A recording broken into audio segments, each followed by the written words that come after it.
budget insurance. Affordable because you can't afford not to.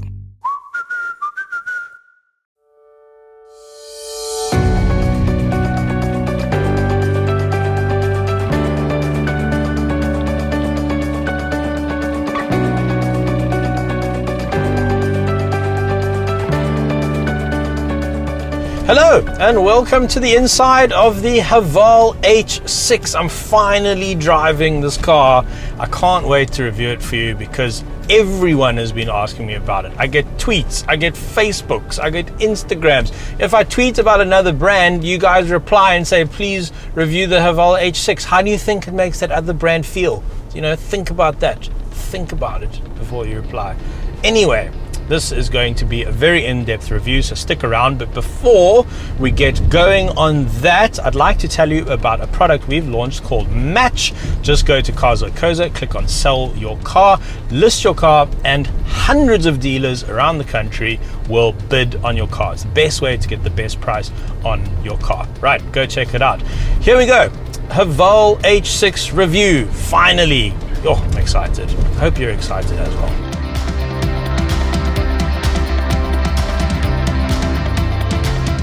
So let's start with the basics. What is a Haval H6? Well, it's similarly sized to cars like, say, Hyundai Tucson, Kia Sportage, Volkswagen Tiguan. I mean, there's tons of cars in this segment. Mazda CX-5, for instance. And it's sort of second in charge, second in command in the Haval lineup. So you got the H9, which is a really, really large car. That's like sort of Toyota Prado sized. In fact, it's actually based on a Prado. Then you've got this H6. Then below this, you've got the Jolion, and below that, you've got the H2. So this is their kind of premium subcompact middle of the range SUV. Now the Jolion is selling up a storm, and it seems that this is as well, because someone emailed me the other day and said, can you help me find an H6 because I cannot find one to buy. So Haval also suffering stock issues like the rest of the manufacturers as well, but it means that these things are selling out. And I think a large part of the reason why these are flying off showroom floors is because of the pricing.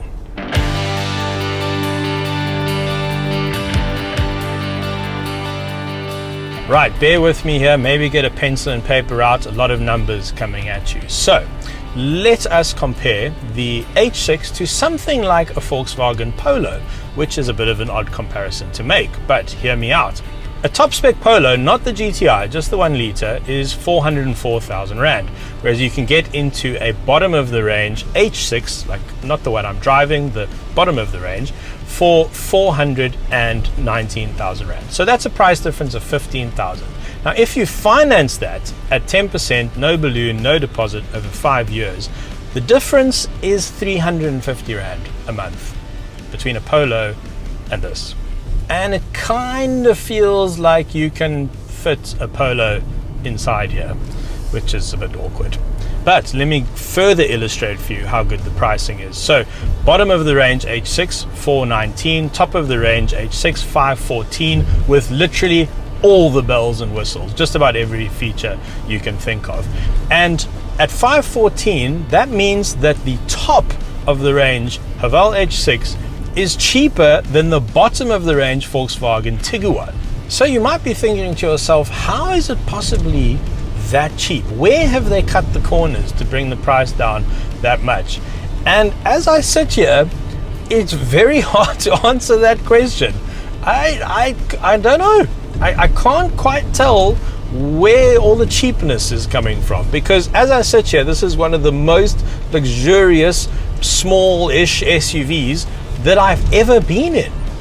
And it's not just the interior trim, you know, I mean, it's fairly straightforward to put, you know, nice leather trim and stitching on the doors and all that sort of thing. I mean, that's not terribly complicated. Where it's hard to get right is in the drivetrain. And this is probably one of the best Chinese drivetrains that I've ever experienced. So under the bonnet, 2-litre turbocharged petrol connected to a 7-speed dual clutch gearbox, which is pretty impressive, going in this particular case to all 4 wheels, but you can buy a cheaper version where it's just front wheel drive. And the power outputs are pretty healthy, 150 kilowatts and 320 newton meters. Now that's not as powerful as, say, the 2-litre in the Volkswagen Tiguan Highline, but that car costs over 700,000 Rand. So if you compare it to, say, the Volkswagen 1.4 in the Tiguan, then this has way more power, like 50% more power and torque. So this is a very, very decent drivetrain, and it does feel like, you know, sometimes I drive these Chinese cars and it feels like the gearbox and the engine are not talking to each other so lacquer. You know what I mean? They're having a little argument all the time. You know, in like soap operas where they have an argument and then they just stand at different sides of the room and not look at each other. It's a bit like that. That's what happens. But this one, wow, these guys have been to marriage counseling. This is a very smooth marriage going over here. Great relationship, very positive.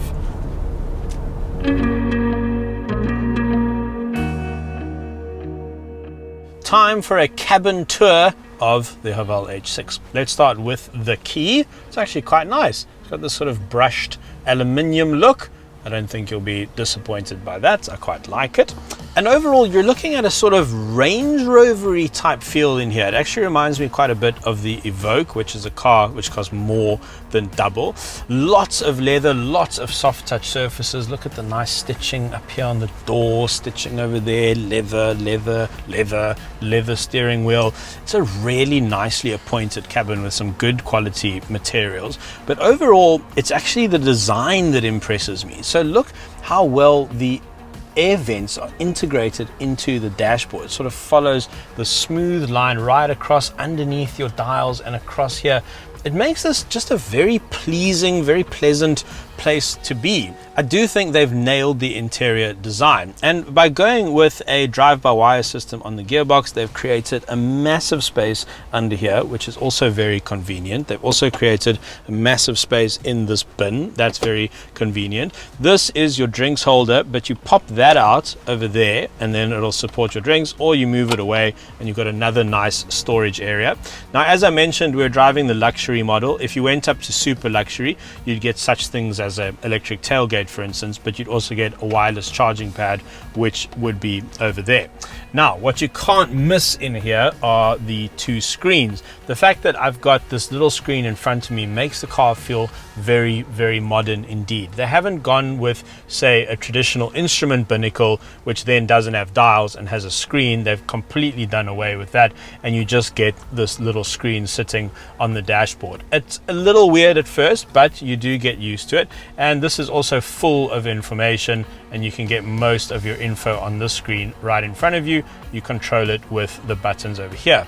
These buttons over here control this screen, but it is also touch capable. So you want to go into your aircon settings, for instance. There's your aircon. Media over here. Over here is your main driving function, so you can change between all the sport modes. This car even has hill descent control and an off-road mode, and you can change your steering mode as well. You can turn off your stop start over there. Android Auto, of course, available. Apple CarPlay, that's also available as well. I'm not sure what picture is. You can display pictures on the dashboard, maybe. Not entirely sure about that. But let me show you quite possibly the most impressive feature of the screen and the sort of car in general. I have to turn the car on for that. So let's hit the start button. Now, if I go into reverse, look at how impressive this 3D camera system is. You get this full 3D view, which you can drag around manually like that and have a look at what is around the car. And it works when you're on the move as well. So there's your top-down view, which is a sort of eagle-eye view of your car, and then here is your 3D view. Now you can switch to 2D, which is a bit more basic, but this is really, really impressive. If you reverse into something in this car, I don't know, you've either got your eyes closed or you're extremely, extremely distracted. Very, very cool camera system. You would pay a lot of money for that sort of option on any other sort of luxury SUV. And it also goes into the sort of curb view mode so that you don't hit an inside pavement when you slow down at an intersection. It does that automatically. Really, really impressed by that indeed. A couple of other niceties, and I should point out this is all included in the purchase price. You've got radar guided cruise control. That's very nice. The super luxury will steer itself between the lanes, but you don't get that. You just get lane departure warning in here. Automatic headlights, automatic windscreen wipers, automatic windows all round, electric mirror adjustment as well. It's very difficult to try and find features that this car is missing. And remember, we're not even in the top of the range model. And something that I find particularly nice about this Luxury is the panoramic roof. So you hit that and it just opens up this gigantic panoramic roof, and you can open half of it as well, so you do get this kind of sunroof feeling, and that makes the cabin really light and airy. Wow, that is a big sunroof. Holy moly. Cool. And with that, let's jump in the back seats. You know when you get on a plane and you walk past everyone sitting in business class and you're like angry? Well, now you can have that experience. Look at this legroom to the seat in front. That was my driving position. Acres of space. I feel like I'm in my lounge. This is so comfortable. And rear passengers are well catered for. You've got air vents, you've got 2 USB ports. In fact, this car has 5 USB ports, 2 in the front sort of by your thigh, and 1 up where you can plug in a dash cam behind the rear view mirror. So that's nice. If you fold this down, you get drinks holders for the rear passengers as well. There's 3 proper seat belts, not just a center lap belt. That's really important. And importantly, curtain airbags. There are 6 airbags in this car. And then that panoramic roof, wow, it's lovely. And just sort of look up at the stars, well, in this case the trees, as I'm sitting here.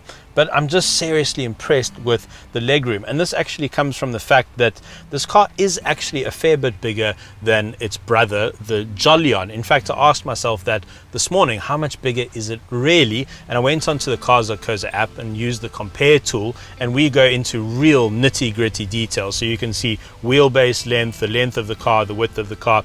The wheelbase is only 3 centimeters longer, but the entire length is 20 centimeters longer. And in car design terms, that is a big difference, and you can see it here in your knee room. Okay, boot tour time. Parcel shelf, obviously, that folds out of the way and goes through there. Now this floor has some tricks up its sleeve. Underneath it is a skinny spare and a fire extinguisher, because that's actually a legal requirement in China, interestingly enough. But you can move this to 2 different heights, so that creates a little bit of a lip. But if you move it up, then it's pretty much flush with the exit, which I know that's important to some people, actually, for some reason. You've got a light which is underneath the parcel shelf. Now that's actually quite clever. I was in a car recently where the light was above the parcel shelf, and then at night everything underneath is just completely dark. You just cannot find anything you're looking for. So that's quite a clever piece of design. The seats fold down in 60-40 split, but it would have been so nice to have a seat release over here. You kind of have to go around. I mean, I can kind of reach. It's a bit of a stretch. There we go. Well, I suppose you can get it done.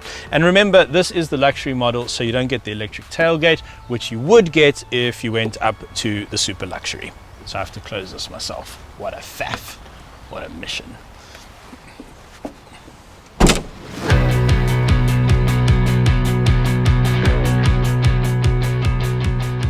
Okay, so let's quickly check, let's do a recap. So pricing, amazing. Drivetrain, very, very good indeed. Right, let's try to find some problems with this car.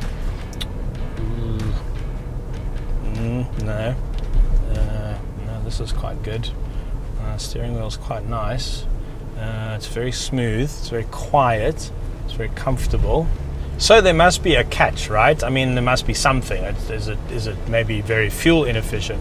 And actually, we're getting a better average out of this than the smaller engine in the Jolion. And we think it's because this engine is just not working nearly as hard to pull this body along as the smaller engine in the Jolion. And actually, it's quite interesting to compare inside the brand, to compare the H6 and the Jolion. So if you're trying to decide between an H6 and that car, the pricing's relatively close. So $399 is your top spec Jolion, and this starts at $419, so that's only 20 grand.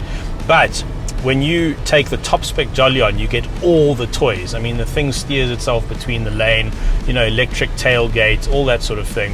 Whereas if you get into a bottom end H6, you've got none of that. You've just kind of got a bigger car with a bigger engine, basically. And in terms of options and trim levels, you can't really add options into the Haval range. essentially what they've done is make packages. So if you go for the super luxury, you get quite a bit more toys and features compared to this, the luxury. You can't buy a luxury and then say just add one or two things. You actually have to go up a bracket. But the brackets are actually quite small, and for each time you jump, you get a really impressive set of features. I also think with the standard 19-inch wheels and the super luxury, this car will look even better.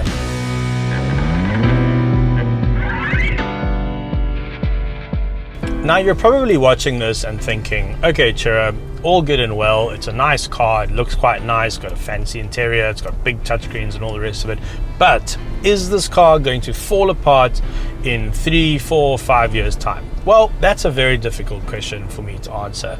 I get this car for a couple of days and then I give it back and I never see it again. I'm not necessarily going to go out and buy one, so I can't really give you a definitive answer on that. What I can tell you is that Haval is really putting their money where their mouth is, and inside the incredible value, the incredible price that they're selling these cars at, they're including a really decent warranty. So 5-year 100,000 warranty, 5-year 60,000 service plan. And when you consider that brands like Volkswagen and Toyota only offer a 3-year warranty as standard, and Mazda as well, 3-year unlimited, getting a 5-year right off the bat feels like a pretty good deal, and that's quite a lot of cover for quite a long time. And interestingly, if you buy from the Thorpe Motor Group, then you get an extra 2-year warranty added, so that's 7 years of cover inside your purchase price. So the big question, should you buy a Haval H6? What are you in the market for? Well, this is quite complicated because I drove to the shoot this morning in a BMW X3, and that's a very nice car, but it's north of R1 million, double this price, more than double actually. And to be honest, yes, that does feel like a more substantial car. Feels like you're getting more car than this, but you're not getting as many features. That's where the Haval really shines. So if you like bells and whistles and toys, Haval is really leading this segment right now. I mean, for instance, that camera system, you would pay extra for that, quite a lot extra for that in a R3 million Range Rover, for instance, definitely in a car like the BMW X3. But the reality is South Africans are pretty squeezed right now. Things are pretty difficult. Fuel is very expensive. Electricity is very expensive. But people don't necessarily want to compromise on the luxury of their car. And I think that if you want to buy down, you can safely buy down into a car like this, save a lot of money, and you won't be disappointed. I don't think you'll feel shortchanged. And the last time I did a count in this particular segment, so I'm talking, Tiguan, RAV4, Mazda CX-5, Tucson, Kia Sportage, this sort of segment. The last time I did a count, I counted 16 competitors in this segment in this country. 16. So the H6 has some serious competition, but none of them can beat this on price. None of them. And in terms of what you get in the super luxury model, I can almost guarantee that none of them can beat it on tech, especially because you don't need to go near the options list when it comes to the H6. Everything is included. So again, I ask myself, should you buy a Haval H6? And I think the simple answer is, I can't see why you wouldn't. I can't see a good reason to tell you not to buy this car. In fact, all I can see is a bunch of reasons that make this car really appealing.